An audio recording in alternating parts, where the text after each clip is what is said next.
All right. So, in my last video, I had mentioned that the best and most important thing a guy could ever do is to be a father and a husband.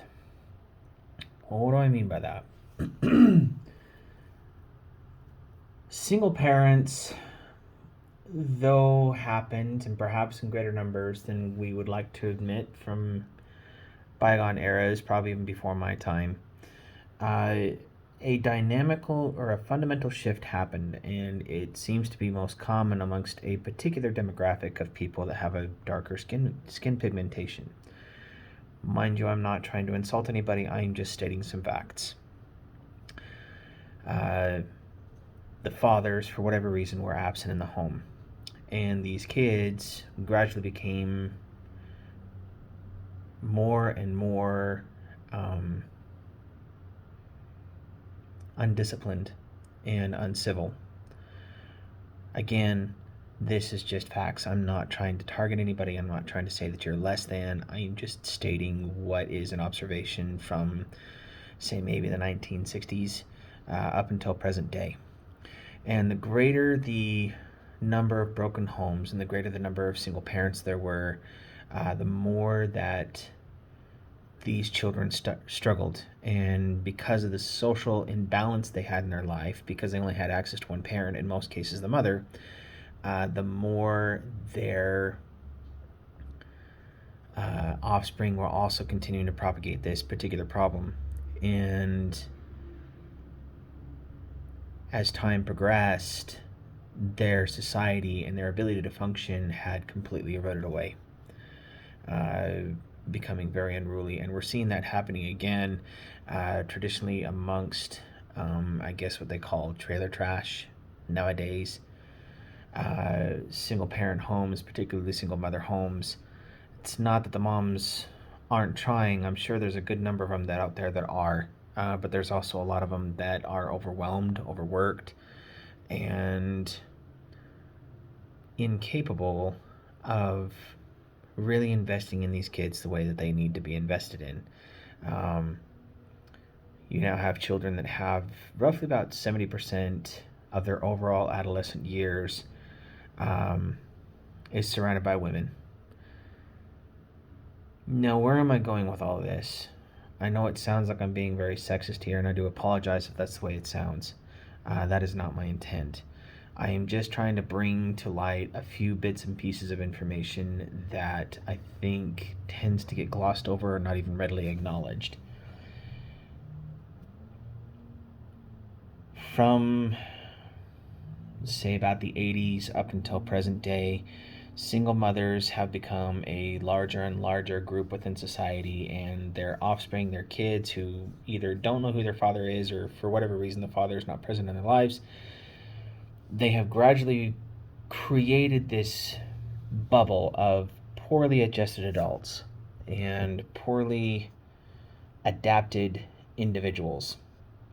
They don't know how to cope well when things don't go their way. They become um, emotionally and mentally unstable when things kind of blow up in their face. They don't know how to cope well. They don't know how to handle struggles. They don't know how to handle rejection. They don't know how to toughen up, as it were. And a lot of that is attributed to the fact that there was no father in the home. So when I say that a man's role is important, I do genuinely mean that a father is critical in the home. And so, fellas, if your primary focus is to just work away the day, come home and check out, do your own thing, and leave your mom or leave your wife to handle the kids all by herself, not only are you putting an additional level of strain and stress on her, as she probably feels a little overwhelmed because kids are very demanding. They take a lot of time, they take a lot of energy, and you can very easily burn yourself out, especially if you have more than one kid. Um, Leaving her to take care of them all by herself and you just check out and do your own thing, that really isn't going to fly. You need to be present in your children's lives. You need to be involved. You need to be engaged. You need to be there.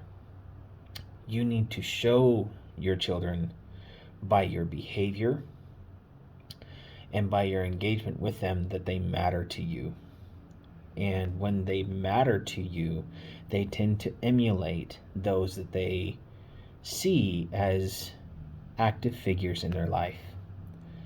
And they tend to repeat the patterns that you show.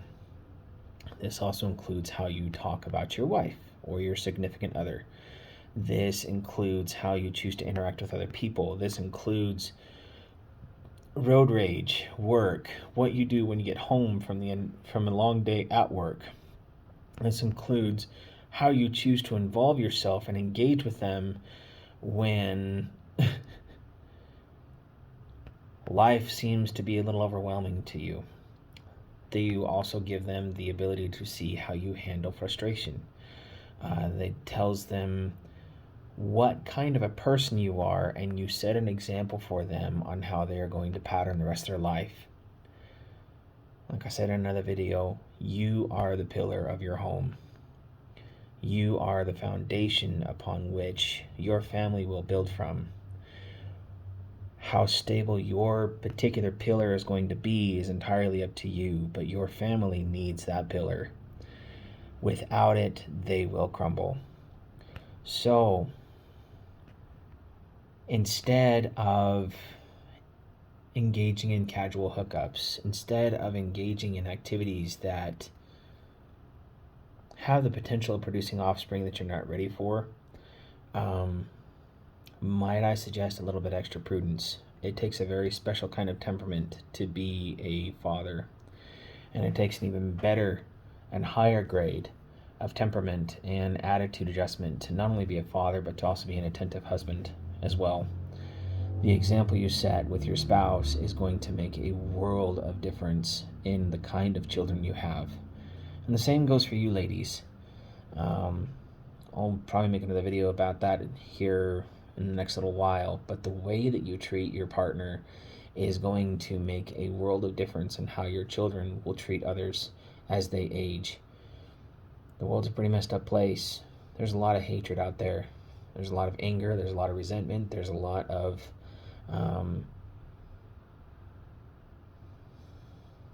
adult children in the world today that seem to only want to bicker with one another.